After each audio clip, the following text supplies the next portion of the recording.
everyone, this is Shobhit Agarwal. Welcome you on the behalf of Jyotri Academy. Welcome to Jyotri Online.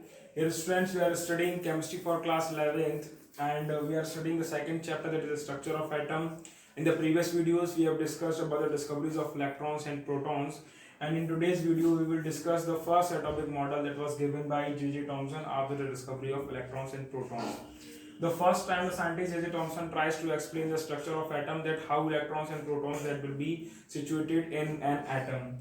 In his model, he has considered that the atom is a sphere that is of radius of about 10 to the power minus 8 centimeter, and he has considered that through all the positive charge due to the presence of protons that is distributed in the sphere. Okay, so it means according to J.J. Thomson, the whole of the sphere that is positively charged, and the electrons are embedded at a certain places in such a manner that the total number of electrons will be equal to total number of protons, and in this manner the atom will be electrically neutral.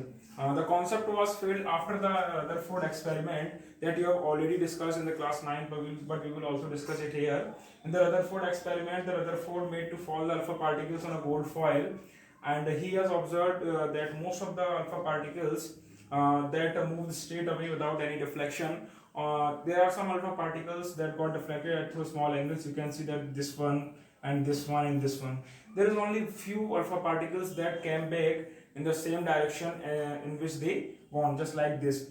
So alpha particles are positively charged. So by this fact, the Rutherford has concluded that if the whole of the atom that will be positively charged, so it means all of the alpha particles must came back, but most of the alpha particles has gone without any deflection. So it means the atomic model that was given by J.J. Thomson has been failed after this experiment, and we will need a new model that will be given by Bohr and other scientists that will be discussed in the further coming videos. After then, the discovery of neutron has been take place by the scientist James Chadwick. During an artificial transmission, James Chadwick was trying to making the react beryllium with helium.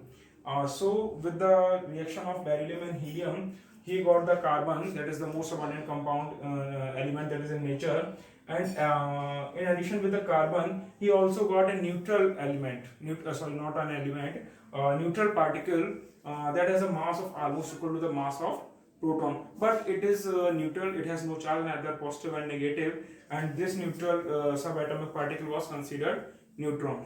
Thank you.